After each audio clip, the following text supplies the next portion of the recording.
It's just that being married can either be a tremendous blessing or it can be like dragging a grappling hook through the woods. And you're just trying to go for a walk. Isn't that right? And for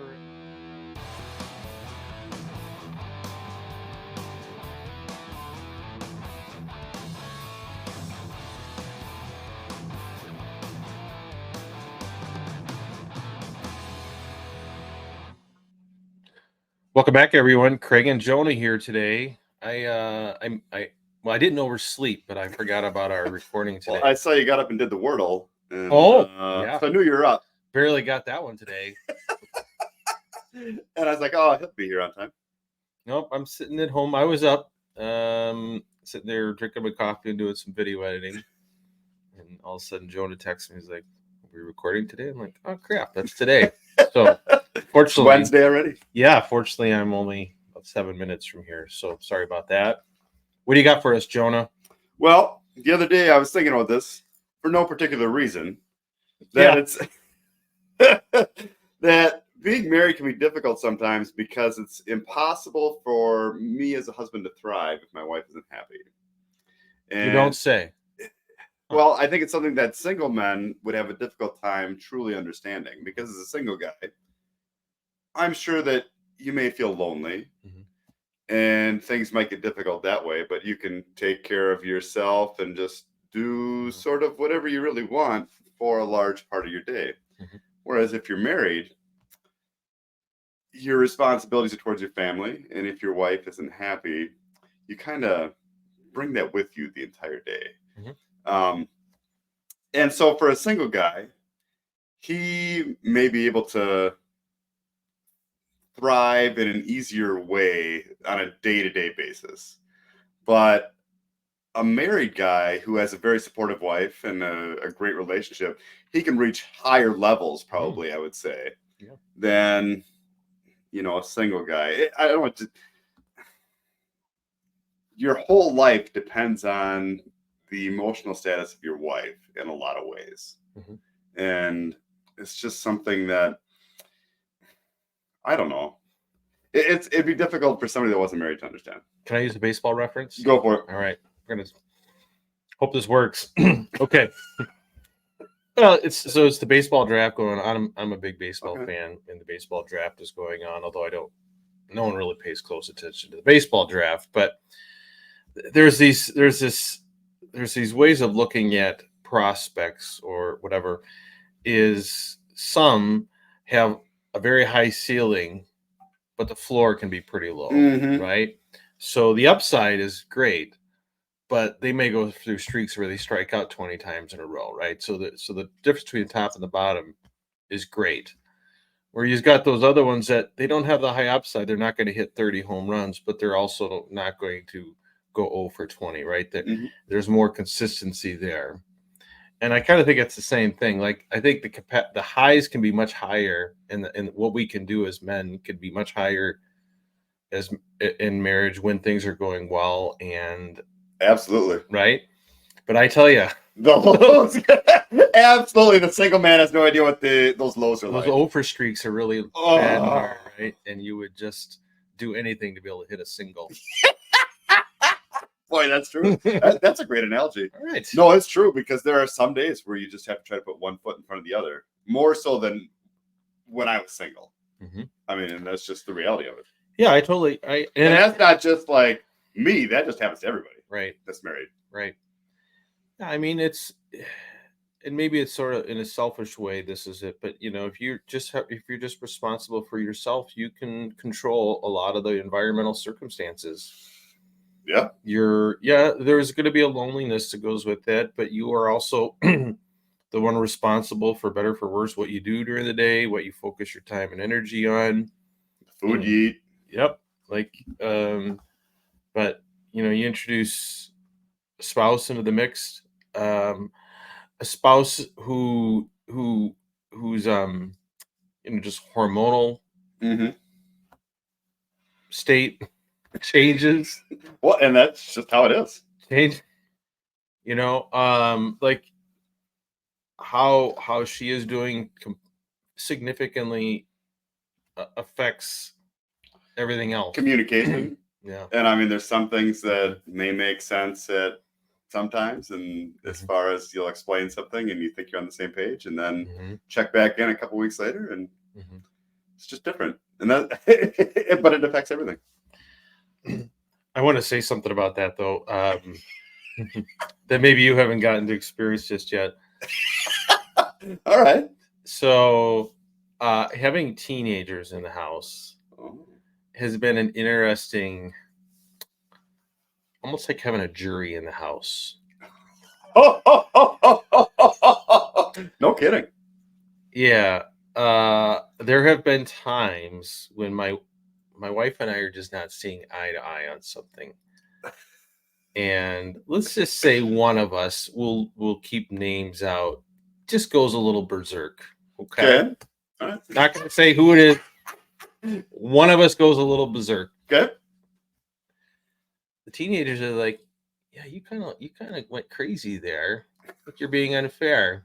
And there's sort of that check. Now, it doesn't mean that that's great. It doesn't mean the one that's going berserk appreciates it. Yeah, but maybe later on. That's so I've heard. Well, that's interesting. Yeah. So I have not experienced that yet. Yeah, your kid, but it has happened. It happens. It happens multiple times. And so I don't know. There's a bit of a silver lining to having teenagers, because they more or less ruin your life the rest of the time. But it's good to have some third-party analysis. Yeah, very immediate feedback. And they do they take sides then in an argument? Yeah, because they don't care. Because the non-berserk party in this situation may be really afraid of whether that's going to carry over into later that day. The teenagers don't care. They just go down to their room and they sit on their devices, and they got nothing to worry about. Yeah, the berserk. They're single. They got nothing to worry about. They got nothing to worry about. Yeah, it's all playing out. It's like a little ecosystem right in there. Well, so I don't know. Take that for what it's worth. Yeah. Yeah, so, it's like so you could throw the red flag like in the an NFL game. Get the instant replay. Yep. Upon further review. Well, we're not that far away from Alexa calling balls and strikes here to come back to automatic pitch tracker or whatever. It's true. Just have to worry about who programmed Alexa. Yeah. Hopefully not the one that likes to go berserk. Because I would say if my wife would be able to affect the programming of Alexa, it could affect the strike zone, couldn't it? Yeah, definitely could affect the strike zone. Sorry, this play is not reviewable. Neither is that one. What? Neither is that. Yeah. It kicking sand on his shoes and inconclusive evidence. Yeah. Yeah. Maybe. Yeah. Wouldn't that be something? Yep. Maybe Elon we can team up. We can form a Catholic. Boy, if there's anybody that would have some kind of algorithm for what constitutes okay behavior, it'd be him. I'll have to think about that one a little more. Yeah. But some kind of a real time feedback, balls and strikes, outs. Yeah. Runs. Improve the home situation sometimes. Yeah, maybe. But hopefully you're not like who was one of the managers used to get. Yeah, that's what I've been kicking the dirt on the shoes. Who was that guy? Who is it? I think he managed a bunch of different teams. Lou Piniella. Was it Lou Piniella? Was he one of those? Boy, now we've lost 90% of our audience. We're talking about these old players. Billy Martin. Or Lou Piniella.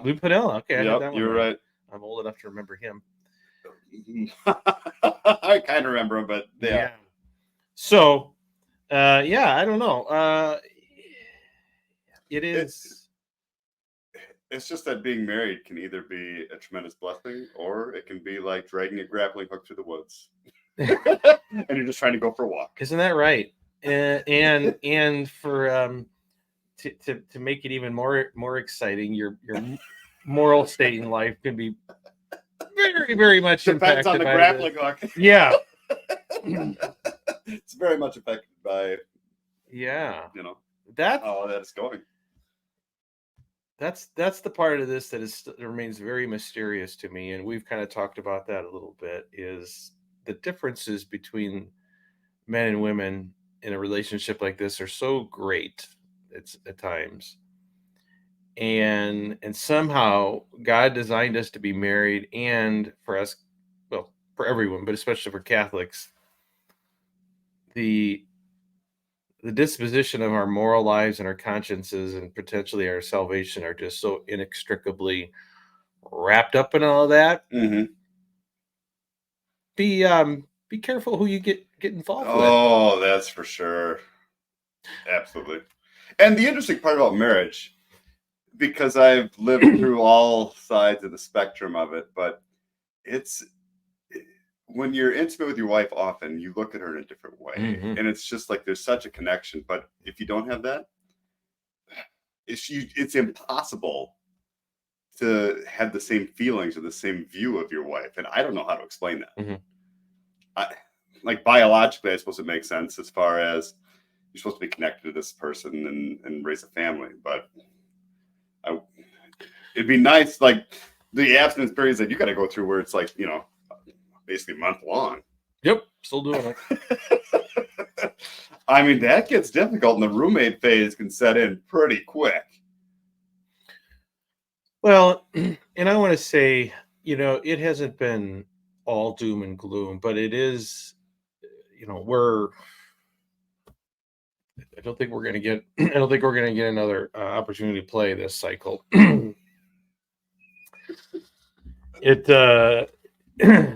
So we are, God, what are we? Pull up the chart. So is that linked to her data, or no? This is strictly mine. Well, that's good. We have a second set of books in our house. It's good to keep. Oh, it's good to keep track of all that. Yeah. So we're day 27. There's been no peak apparently. We were talking about that. So what does that mean? Does that mean menopause is looming? I don't know. Could be. I guess I hope so. Yeah. I don't know. I hear that's no walk in the park either. Yeah. So, be careful what you wish for. Yeah. It's day 27 in so it's been a lot of time in the dry desert. Yeah. And it's been hard for both of us. More so for one of us than the other one. But again, we won't name names. One of us is really weighed down by this more than the other one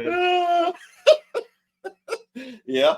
But do you feel that too, as far as like, do you feel less connected to your wife in a certain way? Like I don't even know how to describe it, but it's just different. Things feel different. I certainly feel weighed down and like I'm just trying to survive. Like I think kind of getting back to the highs and lows. Like I'm much more in a survival mode overall in everything that I do, not just my interactions with her, but with the kids. I'm more in survival than I am in thriving. It's just the way it is, and that's not me just being grumpy and crabby. I mean, that's just simple biological facts. So, which is not ideal because we are dealing with teenagers, and our 2-year-old. I tell you, she's like a demon. Holy cow! Like crawls up everything, crawls up on top of the stove, crawls up on top of the kitchen sink, crawls up in the bathroom. Like literally, someone has to be watching her all the time, or she's gonna kill herself or someone else. Like there's a lot of things. There's a lot of things in life I have some questions about. Whether we should have another one, I do not have any questions. And this is number 9. Like it's just constant reminder. You don't remember what happens. So there'd be no moment of weakness. Well, couple nights ago. We were real close. We were real close to breaking. I was ready to go. No reservations. Nope. I was like, whatever happens, happens. Number 10, if you want a chance. My wife was the good goalie that she is. No. There. I thought for a moment, but nope. She held firm. Even though statistically very unlikely. But we've been in that ground before. To the extent the other day we were said, here comes day 21. One of our children, who will be unnamed, was a day 21. That's much funnier to me because I'm just running through the lineup of the kids, you know. Yeah, let's just say it's in the first half of the kids, so that still leaves plenty of room. That's really funny. Yeah, it was day. You would know what. Yeah, yeah. It was day 21, and we're like, "There's no way we could be fertile," and of course we were. Of course we got pregnant, which is fine. I mean, yeah. But yep, that's so. We lovingly refer to this child as day 21. Blackjack. Because it happens, and we were so. But I tell you, it's much like there's been so much that has improved in our marriage and our communication. Even in the midst of this, it's still better than it was during the dark times when, we just didn't talk about things. She didn't know what I struggled with. So even in the midst of it, it's been really good. But I tell you, once a month is just not ideal. Yeah. I don't care who you are. We're using the Marquette method, which is the daily urine test. To the point where it wouldn't let her keep testing the other day. It made her reset it. Like, we don't know what to do here. You're not supposed to still be waiting for peak. So she had to reset it. But there's a secondary test strips that you can use. She's like, next month I'm gonna do both sets. I'm gonna do just because she's like, I think I missed it. But we were talking about, because I was asking her, because we learned the Creighton method, which is cervical mucus thing. And I said, do you still pay attention to that? Like, does it jive with what you're seeing? She's like, it's all over the place. Like, I would have no idea. As compared to when we were younger, she said it was much more noticeable but yeah, because my wife and I talk about that, and she knows. Yeah, I mean, she could, she's got lots of sources of information going on there, but she's like, as I've gotten older, it's like I can't. It's just crazy, and she said, and part of it too, TMI, but it's you gotta be regular by going in and you wipe, do your thing, wipe, check, and all that. And she's like, I don't have time for that. We got a 2-year-old that's trying to kill herself out there, right? And I'm not exaggerating there. Like this, she climbs up things rapidly. Oh, it is like a mountain goat. It is crazy. Like, I don't know. We've distilled down. We've made the super child somehow. Constant reminder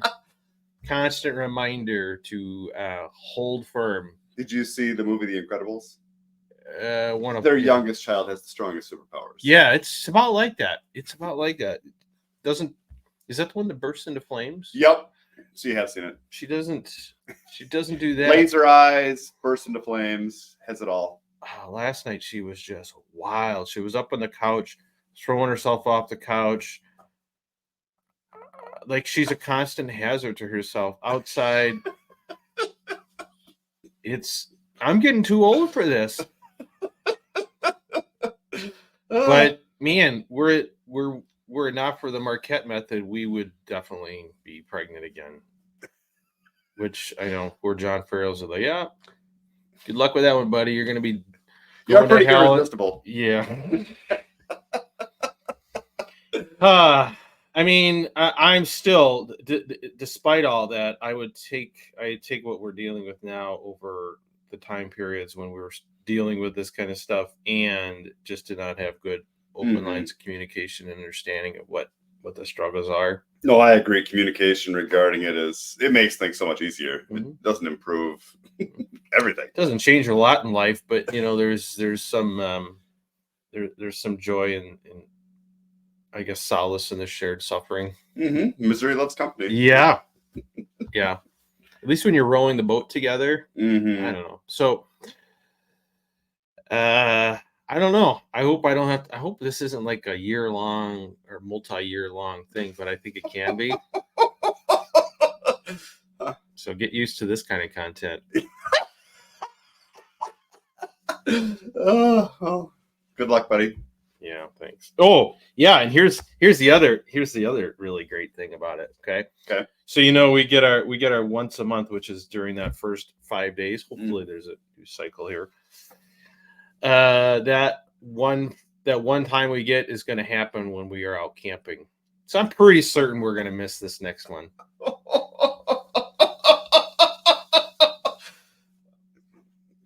Could just bring a separate tent. Yeah, it's just not going to happen. Better to just bring a mattress along in the van or something. The mattress goes in the tent. Yeah. Okay. You could move the mattress outside. But you can't leave the 2-year-old. We'll come back. We'll come back, and the 2-year-old will be gone, and then it'll be that boy that lives with wolves. Yeah. That's what it'll be. She'll be a feral child out raiding people's coolers in the middle of the night. People get glimpses of this creature on trail cams. So, all right, I'm not optimistic. Well, so good luck. There's always the next month, right? Yeah, it's just like, yep. Just I don't know, like they say, crucify your flesh. Yep. It might be easier to whip yourself. Maybe it's a distraction. Well, I can see that actually. I don't know. I stand by what I said earlier this week. Things start to die after a while. Yeah. So it's easier. Like it's less terrible now than it was the first 10 days. Do you think that's mental or physical or both? Parts are dying. I think all of it. Because it is painful, physically, but then also I don't know. There's just something missing when that doesn't happen. Mm-hmm. Yeah. So we'll see. Yeah. Huh? Whatever. I guess this is what we're supposed to do, and I'm told there's a good reason behind all of it. So we'll find out. It is good just to trust in the process. I remain a little skeptical. And on day 27, I'm especially skeptical, but who am I to say? I'm just a dude and a podcaster. And yeah. So anyway, well, hey, while we're here, we got a few minutes here. Ode to Dr. Sue and Dr. Ruth. Huh? Yeah. That's surprising. Yeah, you sent me a message saying she passed away, and yeah. So Dr. I don't know. So I won't put this up on this. We should put her up on the screen. Yeah. Let's put Dr. Ruth up on the screen because I texted you. Yeah.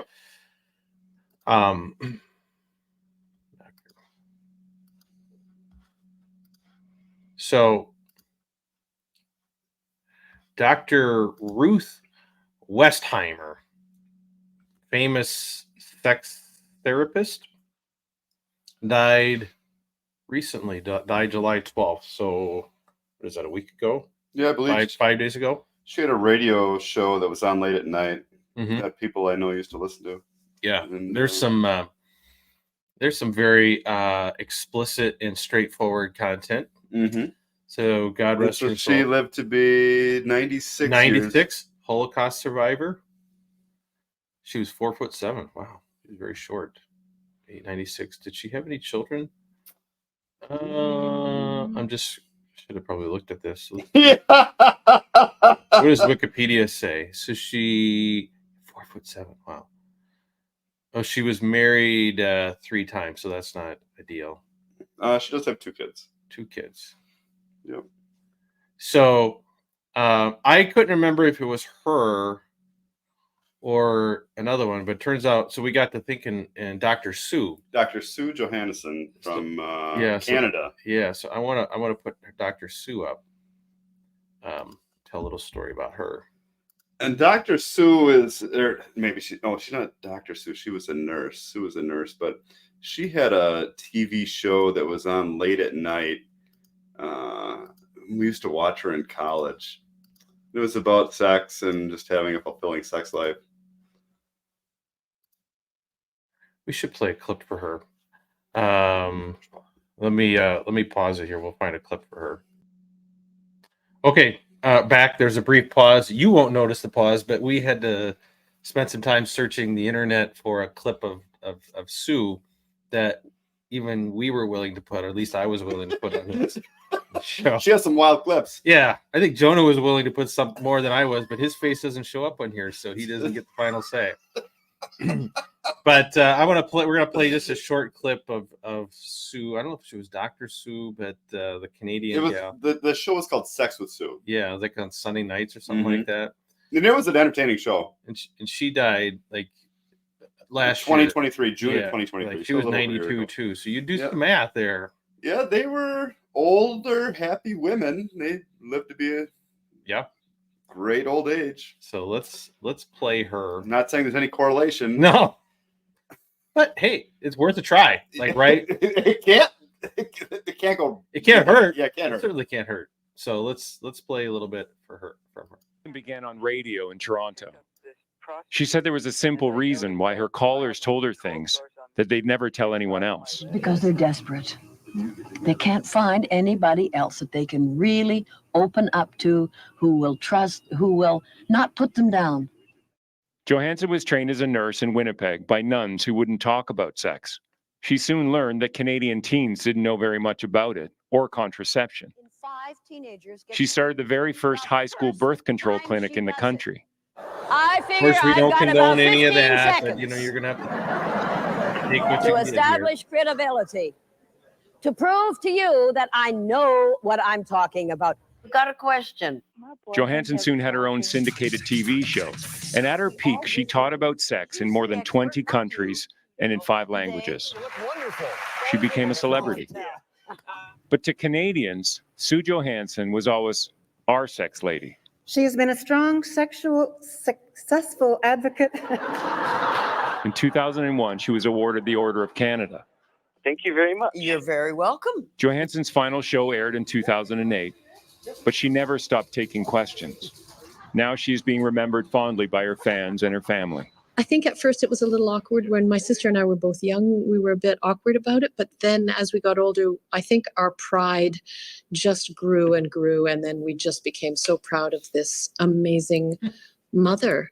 Sue Johannesson was 93. It would be kind of awkward to have your mom do a show like that. But no, she had a great show. And I'm sure that there are some people that worry about her salvation because of what she taught and what she preached. But she also helped a lot of people as well. It's funny. I remember back in the days of cable. I can still like remember sitting in the room. I can sort of remember the couch, sitting in this little TV room, this place I was living in college. And I didn't know who she was, and it was a Sunday night. I was just flipping on. I was like, I'll listen to this. So I think I must have been dating my wife at the time. Recently departed the celibate track. And Talk Sex with Sue was interesting. Apparently, maybe it was. Now I was like, I guess I need to learn some of this stuff, right? You can turn on that part of your brain. Yeah. So I remember, it's so funny because I just remember watching some of this stuff, and of course, this stuff didn't seem all that applicable to me because this is not a Catholic audience, obviously. Yeah. Right. But there was one thing that she said, I'm not going to say what it is, but there was one thing. You're going to leave us hanging. Yeah. You can't give all the good stuff away. Maybe someday I will. All right. Maybe in the Discord. Okay. There was something that she said that stuck with me, and it was about a year into our marriage. Things were tough. We had just had a baby, and things were not great. And I remembered something that Sue had said. You're desperate for answers. You Yeah. pulled that out. Sue popped into my head, and I gave the idea to my wife, and she was a little skeptical at first. But she was desperate for some solutions too, and we tried Sue's advice, and I'll tell you, we're still using Sue's advice, and it's the best thing ever happened to our marriage. Probably saved. I kid you not. I'm not exaggerating. I don't know where I'd be without Sue. So let's all say a prayer for Sue. Let's remember Sue. I will say, not to brag, but I did pray the Chaplet of Divine Mercy for Sue after you told me that story. Yeah. And that was, I believe before she died. So yeah. We actually had some conversations about getting Sue on the show. Yep. Wouldn't that have been fun? Yeah. That'd have been a hoot. Yeah, that would have been wild. Yeah. So, because sex is a gift, and it's meant to keep people together. It's probably even more so than procreation, I think, in my opinion. Mm-hmm. Oh, now you're getting into heresy. Well, that's what they say, but it's just the reality of it. Can I pull up my little slide here? Yep, pull it up. Parts of it. Here, we'll go full screen. Yeah. So these are this is the Uncharted Catholic Man, five key parts of intimacy in marriage. Procreation at the top. The very peak. For its reason. Yep. The half a dozen times or so during your marriage, or half a dozen to a dozen. Half a dozen to a dozen times that comes into play. But unity, is certainly something you miss out on if you are in the throes of NFP like I am. You miss out on the bonding. The bonding it's not the same. Yep. Non-sexual bonding is not the same. For whatever reason. Yeah. And it's unfortunate. Yeah. But then there'd probably be less children if that was absent. Yeah. So, I mean, she certainly does not share our worldview when it comes to procreation and contraception, all of that. But I don't know. She could certainly help people on these other things, especially these lower three things here. That was kind of right in her wheelhouse. Mm-hmm. So, yeah, remember Sue. She had 3 out of 5. Yeah. Or even 4 out of 5, really. Yeah, going back to baseball, I mean, she's batting 400, 800? Well, even with procreation, I think she wasn't against it either. You know, she just was for people using contraception if they needed it. Yeah, she had 2 kids. What do we say? Dr. Ruth had 3 kids. Yep. Which is pretty normal. Yep. But it's actually interesting though because they had a low number of kids for their age. Mm-hmm. So although I think they were ahead of the time. I think the sort of the liberal progressive. You know what though? They had 2 and 3 kids before the birth control pill was available. So you don't think so? About that? But wouldn't that be? Oh, you're right. It was around that time. It's 1960. Yeah, you're right. They were still making it out of horse urine and stuff back then. I was doing the math wrong. Maybe they learned firsthand how Onan did it or something like that. Yeah. It was around a while. Around for the first chapter of Genesis. Yeah. Or 38th chapter of Genesis. Yeah. I don't know. But she wasn't there for the creation. We'll say that. But. Yeah, I don't think so. But I mean, lots of just the idea that like this is all like I don't remember if it was on this clip or not, but why do people call in? Like people are desperate. Like this stuff. Oh yeah. This makes or breaks you, right? This literally does, and it's hard for people to talk about this stuff, especially you're not gonna call up your mom and say, "Mom, I'm really struggling with this." It's true. Or you're not really going to ask many of your friends. Right. You have to have close friends to talk to about this. But even then, right, they have to have experience too. And even your spouse, right? I mean, I think they might be the last person to talk to about this. Yeah. Even though it shouldn't be like that. Yeah. So it's the fact that that Dr. Sue and Dr. Ruth were a thing back when, you had to call in. Like it was a. Now you can just chat or whatever. Yeah. Like this is an unchanging part of the human experience. Something that people from the time of Onan onward have been struggling to I don't know, make sense and make better. So hopefully we can help contribute towards that with a mostly Catholic perspective, depending on who you ask. I know we get our Catholic name gets threatened to be removed from the Traz all the time, but still there. Yep. We are trying to wrestle with these things from an authentically Catholic perspective, hopefully, while still enjoying our lives. Yeah. We're just and marriages.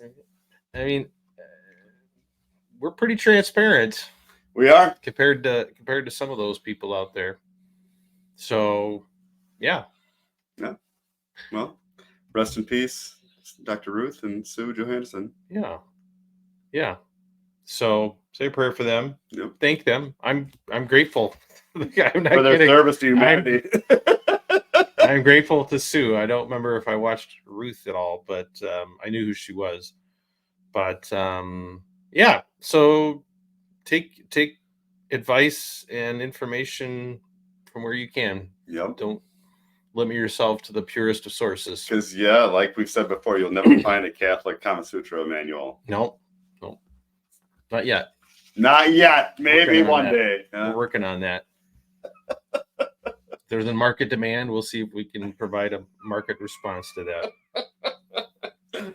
So anyway, anything else, Jonah? No. We just check I think we kind of covered the stuff that I wanted to cover today.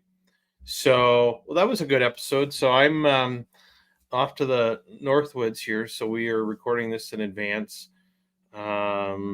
Wish me luck. Good luck to you. Yeah. I don't know. We're getting kind of old to be like crawling around in back seats of vans and stuff like that. Desperation is quite a motivator, though. That's for sure. I'm not holding my breath, so I'm preparing myself mentally for the worst.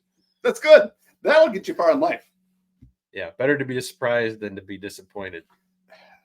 Isn't that's absolutely true. That should be a vow. Yeah. Expect nothing and you'll never be disappointed. Yep. I'm telling you. So, anyway. All right. Well, thank you, Jonah. Thank you, Sue. Thank you, Dr. Ruth. Yeah. Thank you, everyone, for listening. And until next time, everyone. Bye. Have a good